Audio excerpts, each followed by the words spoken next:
Hi, welcome to soulful stories. Avani episode number 22. వంటగదిలో ఉన్న దామిని దగ్గరికి వెళ్తున్న అనంత్ హాల్లో లైట్ వెలగటంతో వెనక్కి తిరిగి చూడగా అక్కడ కరుణాకర్ నిల్చొని చూస్తున్నాడు.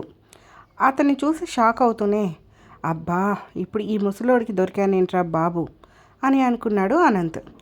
ఏంటి అనంత్, ఇక్కడేం చేస్తున్నావు అని సీరియస్గా అడిగాడు కరుణాకర్. అది నాన్న, నా రూమ్లో వాటర్ పట్టలేదు, దాహంగా ఉంటే అంటూ నసిగాడు అనంత్.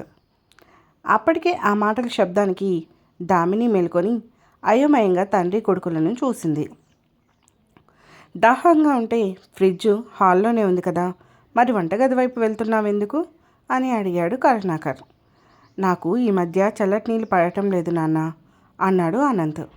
అవునా, సరే వెళ్ళి తెచ్చుకో అన్నాడు కరుణాకర్. దాంతో వెంటనే వాటర్ తీసుకొని తన రూమ్లోకి వెళ్ళిపోయాడు అనంత్. అతను వెళ్ళే వరకు హాల్లోనే ఉండి తర్వాత లైట్ ఆఫ్ చేసి తన రూమ్కి వెళ్ళాడు కరుణాకర్. ఇక మళ్ళీ పడకపై వాలిన దామిని, ఓహో, ఈ గురుడు నా కోసం వచ్చాడనుకుంటా. వీడికి ఇంకా ఎలానో కట్టుకున్న భార్య రాదు, రెండోది పిచ్చి ఎక్కి హాస్పిటల్లో ఉంది, ఇంక వీడికి ఇంకో ఆడదాని పొందు కావాల్సి వచ్చింది, చెప్తా వీడి సంగతి అని అనుకొని పడుకుంది దామిని. ఇక రూమ్లోకి వచ్చిన అనంత్, అబ్బా, ఇప్పుడే రావాలా, మంచి ఛాన్స్ మిస్ అయింది, విజయవాడ వెళ్ళి వచ్చాక దీని సంగతి ఖచ్చితంగా చూడాలి అని పడుకున్నాడు. మరోవైపు ఆర్డర్ చేసిన ఫుడ్ రావడంతో విక్కీకి తినిపించి తాను తిన్నది పూజ. విక్కీ చేత హోంవర్క్ చేపించి పడుకోబెట్టింది. దగ్గరలో ఇడ్లీ బండి దగ్గరికి వెళ్ళి 2 ఇడ్లీ తెచ్చి అవనిని మెల్లగా నిద్రలేపింది. అవనికి ఇంతకుముందు వేసిన మెడిసిన్స్ వల్ల కాస్త ఫీవర్ తగ్గింది. లేచి వాష్రూమ్కి వెళ్ళి ఫ్రెష్ అయి వచ్చిన అవని, విక్కీ ఏం చేస్తున్నాడు పూజ అని అడిగింది. నిద్రపోయాడు అవని అంది పూజ.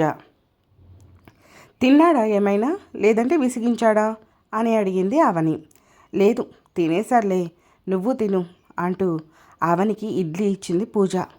ఆ ఇడ్లీ పక్కన పెట్టి, పూజ, నేను నీతో కొంచెం మాట్లాడాలి అంది అవని. తర్వాత మాట్లాడదాం, ముందు టిఫిన్ తిను అంది పూజ. లేదు పూజ అని ఏదో అంటుంటే, నువ్వు తింటేనే మాట్లాడతా అంది పూజ. అబ్బా పూజ అని కాస్త విసుగ్గా అంది అవని. ఆ వెంటనే అబ్బా అవని అని అలానే అంది పూజ. దాంతో అవని నవ్వేసి ఇడ్లీ తిని హ్యాండ్ వాష్ చేసుకొని వచ్చింది. ఇప్పుడు చెప్పవని, నా మీదేదో దండయాత్ర చేసేలా ఉన్నావు అని నవ్వుతూ అడిగింది పూజ. అవని నీరసంగా నవ్వి, ఆకాష్ని ఎప్పుడు పెళ్లి చేసుకుంటావు అని అడిగింది. ఆ మాట విని నుదురు చిట్లించి, ఇప్పుడు ఆ విషయం ఎందుకు అని అడిగింది. ఇప్పుడే కావాలి పూజ, చెప్పు, ఆకాష్తో మాట్లాడానా పెళ్లి విషయాలు అని అడిగింది అవని. లేదు అవని, ఆకాష్ 2 సంవత్సరాలు ఆగమని అంటున్నాడు అంది పూజ. అవునా, కానీ ఇంకా లేట్ చేయటం ఎందుకు పూజ, నేను ఒకసారి ఆకాష్తో మాట్లాడతాను అంది అవని. ఆ మాటతో, ఏంటవని, ఎప్పుడు లేనిది ఈరోజు నా పెళ్లి గురించి అడుగుతున్నావు అని అనుమానంగా అడిగింది పూజ. ఏం లేదు, ఇంకా ఎన్ని రోజులు ఇలా ఉంటావు పెళ్లి చేసుకోకుండా అని అంటున్న అవని మాటకి అడ్డొస్తూ, నువ్వు పెళ్లి చేసుకుని పొడిచిందేమైనా ఉందా అని అడిగింది. ఆ మాటకి అవని కొంచెం ఇబ్బంది పడింది. ఆ వెంటనే సర్దుకొని, చూడు పూజ, అందరు మగవాళ్ళు ఒకేలా ఉండరు కదా అంది అవని. నీకు బాగా ఫీవర్గా ఉన్నట్లుంది, నువ్వు ఇప్పుడు పడుకో, రేపు మాట్లాడుకుందాం అంది పూజ. ఇప్పటి వరకు పడుకున్నాను కదా పూజ అంది అవని. అవునా, అయితే ఇప్పుడు నాకు నిద్ర వస్తుంది, పడుకోనివ్వు అని మరో మాటకు అవకాశం ఇవ్వకుండా అటు తిరిగి పడుకుంది పూజ. ఇక అవనికి కూడా ఓపిక లేక పడుకుండిపోయింది. తెల్లవారింది. అవని లేస్తుంటే పూజ, అవని నువ్వు పడుకో, నేను లేచి పనిచేస్తాను కదా అని లేచింది. నాకు పర్వాలేదు పూజ, నేను చేస్తాను అంది అవని. వద్దన్నాను కదా అని పూజ లేచి ఇంట్లో పని చేసేసింది. ఈ మధ్య అవనితో ఉన్నప్పటి నుంచి పూజకి ఇంటి పని వంట పని కాస్త వచ్చేసింది. విక్కీని రెడీ చేసి టిఫిన్ పెట్టి స్కూల్ పంపించింది పూజ. అవనికి బాగోలేదని తాను లీవ్ పెట్టేసింది. అవని ఫ్రెష్ అవ్వు, హాస్పిటల్కి వెళ్దాము అని చెప్పింది పూజ. అబ్బా, నాకు జ్వరం తగ్గి ఇప్పటికి 12 గంటలైంది పూజ, ఇప్పుడు హాస్పిటల్కి వెళ్తే డాక్టర్ నవ్వుతాడు అంది అవని. మరి వస్తే ఏం చేస్తావు అవని అని అడిగింది పూజ. ఏం చేస్తాను, మూడంక వేసి పడుకుంటాను అంది అవని. చాలే జోక్సు, కానీ పద అంది పూజ. మళ్ళీ వస్తే వెళ్దామే అని చెప్పింది అవని. ఓకే, ఈసారి వస్తే చెప్తాను అని పూజ ఫ్రెష్ అవ్వటానికి వెళ్ళింది. పూజ వచ్చాక ఇద్దరు టిఫిన్ చేశారు. ఇక చేసేదేమీ లేక కబుర్లలో పడ్డారు. మరోవైపు అనంత్, బయలుదేరావా అని అడిగింది రత్నం. అమ్మా, ఇదిగో రెడీ అవుతున్నాను అన్నాడు అనంత్. సరే నాన్న, నువ్వెలా అయినా ఈరోజు నా మనవడిని నా దగ్గరికి తీసుకుని రావాలి అని హాల్లో నుంచే కొడుకు చెప్తుంది రత్నం. తప్పకుండా అమ్మా అని బయటికి వచ్చి టిఫిన్కి డైనింగ్ టేబుల్ దగ్గర కూర్చున్నాడు అనంత్. అప్పుడే వేసిన వేడివేడి ఇడ్లీ సాంబార్ తీసుకుని వచ్చింది దామిని. ఆనంద్ దామిని వైపు చూశాడు. అప్పుడే దామిని కూడా అతని వైపు చూసింది. ఆ మాత్రం దానికే అనంత్ చాలా హ్యాపీగా ఫీల్ అయ్యాడు. ఇప్పుడు వీడు వెళ్లకుండా ఆపాలి, లేదంటే పాపం అక్కడ ఆ అమ్మాయి అవని పరువు తీస్తాడు, ఎలా అని ఆలోచిస్తుంది దామిని. దాంతో ఆమెకి వెంటనే వేడిగా పొగలు కక్కుతున్న సాంబార్ కనిపించింది. ఇది వేడిగా ఉంది, వీడి మీద పోస్తే ఎదవ చర్మం అంతా కాలి ఏడుస్తాడు, ఈవిడ లోపలికి వెళ్తే ఆ పని చేయొచ్చు అని ఆలోచిస్తూ ఉంది దామిని.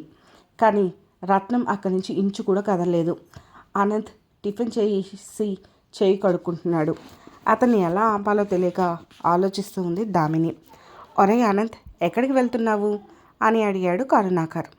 అనంత్ ఏం మాట్లాడలేదు. అక్కడే ఉన్న రత్నం మాత్రం మన మనవడిని తీసుకుని రావడానికి వెళ్తున్నాడు అని చెప్పింది. ఇప్పుడు ఆ తల్లి కొడుకుని వేరు చేయడం అంత అవసరమా? ఆ అమ్మాయి మా నాన్న, ఆ అమ్మాయి బ్రతుకుతుంది, నీ జోలికి వచ్చిందా, నీ డబ్బును ఆశించిందా? ఎందుకు ఇంకా ఆ అమ్మాయిని ఇలా ఇబ్బంది పెట్టాలనుకుంటున్నారు అని అడిగాడు కరుణాకర్. ఈ విషయంలో మీ జోక్యం అనవసరం, నువ్వు వెళ్ళనంత్ అంది రత్నం. అంతా విని అయ్యగారు చెప్తేనే వినలేదు, ఇక నేనెలా ఆపగలను అని అనుకుంది దామిని. కానీ చివరి ప్రయత్నంగా అనంత్ బయటికి వెళ్ళాక దామిని కూడా బయటికి వెళ్ళి ఏవండి అని పిలిచింది. ఆనంద్ దామిని వైపు చూశాడు. దామిని తల ఉంచుకుని సిగ్గుపడుతున్నట్లు నటించింది. దామిని అలా సిగ్గుపడుతూ ఉంటే ఆనంద్కి వెళ్ళాలి అని అనిపించలేదు.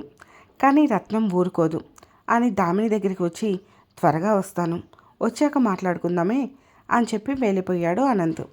సచ్చినోడు, ఇక వచ్చాక ఏముంది మాట్లాడటానికి అని లోపలికి వెళ్ళిపోయింది దామిని. ఆనంద్ విజయవాడ స్టార్ట్ అయ్యాడు.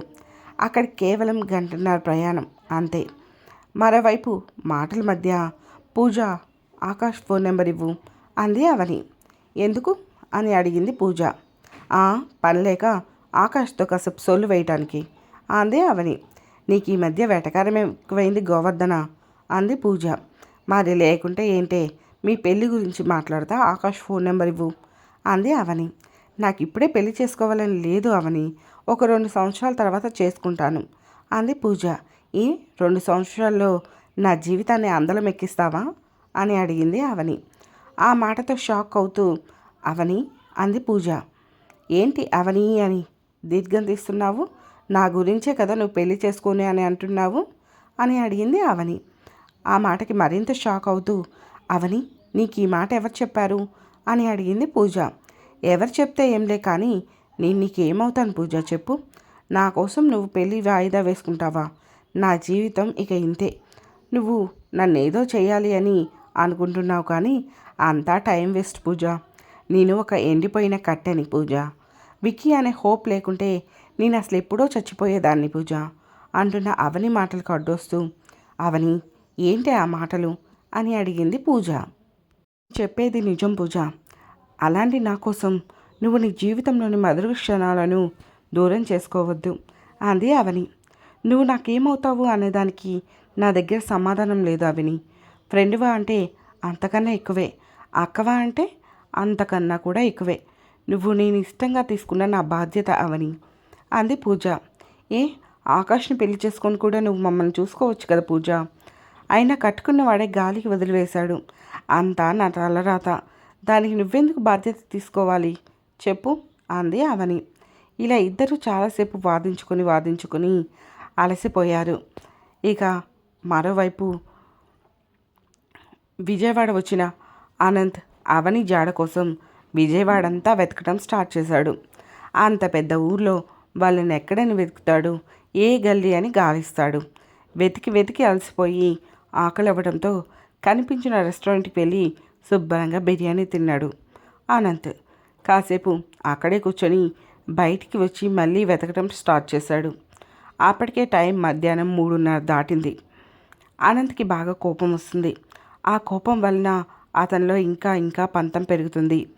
నన్నే వదిలి కొడుకుని పెట్టుకొని ఒంటరిగా బ్రతుకుతుందా, నేను లేకుంటే దానికి బ్రతికే లేదు అనేది ఈరోజు దానికి అర్థమయ్యేలా చేస్తాను అని కారాలు మిరియాలు నూరుతూ వెతుకుతూ ఉన్నాడు అనంత్. గల్లీ నుంచి మెయిన్ రోడ్డు మీదకి వచ్చేసరికి అనంత్కి పూజ స్కూటీ మీద వెళ్తూ కనిపించింది.